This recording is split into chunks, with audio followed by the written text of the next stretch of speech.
हजुरसामु म के भन्दैछु भने सबैभन्दा सुन्दर हुनु कसलाई मन लाग्दैन र सबै नारीलाई सुन्दर भएर बस्नु हिँड्नु डुल्नु सबैको नजरमा राम्रो बन्नु मन लाग्छ सबैलाई लाग्छ किनकि उमेर ढल्किँदै जाँदाखेरि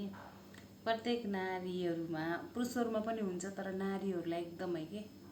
फलानाको बुढी कस्तो फलानाको कस्तो श्रीमान लो पनि कस्तो छ भनेर कसैले भन्दैन नि फलानाको बुढी कस्तो राम्रो रहेछ फलानाको बुढी कति नराम्री है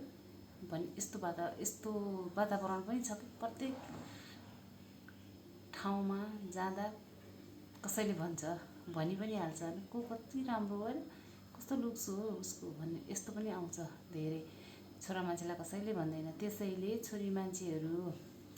उमेर अलिकति आफ्नो उमेर 25 वर्ष काटेपछि भन्दा 30 वर्षबाट माथिको नारीहरूले है 30 वर्षदेखि माथिको नारीहरूले गर्नै पर्ने हो सक्यो भने सबभन्दा राम्रो बजारमै गएर पार्लरबाट गर्नु राम्रो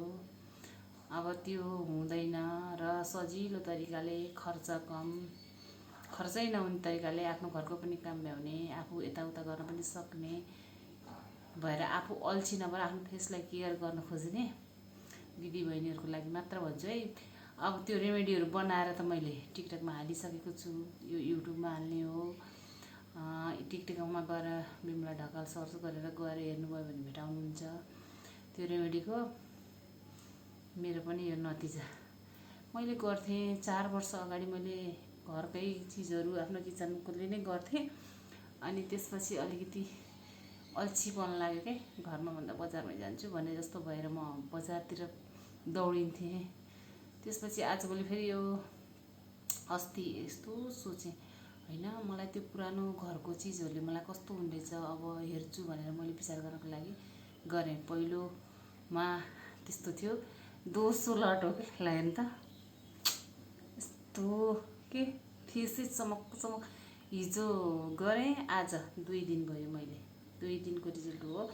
तर डेली गरे भने एकदम राम्रो हुन्छ सफा चम्किलो हुन्छ यसमा गर्नुपर्ने के हो भनेर सोध्नुभयो कमेन्टमा आयो भने मैले तपाईहरुलाई त्यति बेला भनेर भनिदिन्छु क्लिन्जिङ गर्नुपर्छ 2 देखि 5 मिनेट अनि त्यसपछि हल्का स्क्रब गर्नुपर्छ अलिकति मोटो दाना जस्तो केही त्यसमा राखेर अनि फेस प्याक गराएर लाउनुपर्छ त्यसपछि फेसमा नियमित रूपमा सनक्रिम अनिवार्य लाउनुपर्छ